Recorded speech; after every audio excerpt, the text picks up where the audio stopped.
新冠病毒肆虐全球，摧残着人类的健康。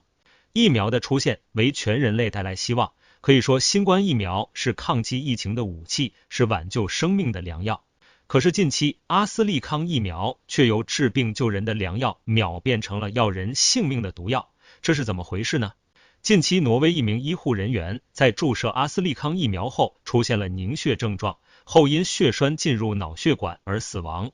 无独有偶，据环球时报报道，意大利一名43岁的海军军士在接种同款疫苗后于第二天死亡。丹麦一名60岁妇女在接种同样疫苗后出现血栓症状，随即死亡。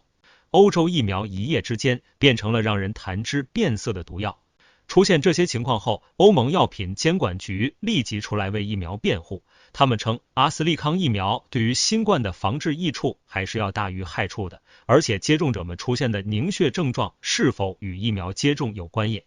有待研究。即便如此，很多欧盟国家还是不愿意去冒险，已经决定暂停接种阿斯利康疫苗。截止3月19日，北欧3国丹麦、挪威、冰岛决定暂停使用阿斯利康疫苗。随即德国也宣布暂停使用此款疫苗，意大利、法国、葡萄牙也决定暂停对此款疫苗的接种，西班牙决定15天内暂时不接种此款疫苗，拉脱维亚决定2周内不接种此疫苗。拉脱维亚政府表示，虽然本国未出现有类似症状的接种者，但是为保险起见，还是先暂停疫苗的接种。拉脱维亚方面称，近期不再进行疫苗接种，即便开封的疫苗也暂停使用。现在整个欧洲都拉响了疫苗的警报。英国这次麻烦真的大了，连续8国暂停疫苗接种，对本国阿斯利康公司的声誉造成了严重的影响。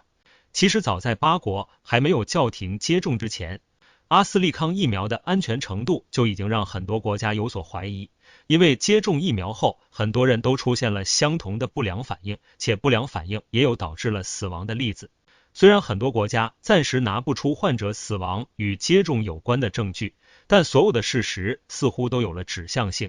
英国本国虽然没有停止疫苗的接种，但是本国人民已经开始自发抵制阿斯利康疫苗，阿斯利康公司则是被疫苗售卖问题弄得焦头烂额。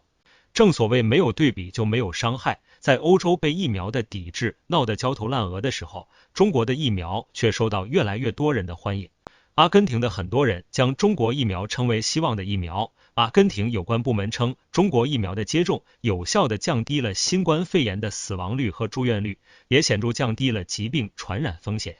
伊拉克在接到中国疫苗后，立即开始了疫苗的接种。很多伊拉克平民称赞中国疫苗拯救了他和他的家庭。巴基斯坦护士亚斯明在接到疫苗后，代表本国的一线护理人员向中国表示感谢，并称中国是一直在危难时候帮助自己的国家。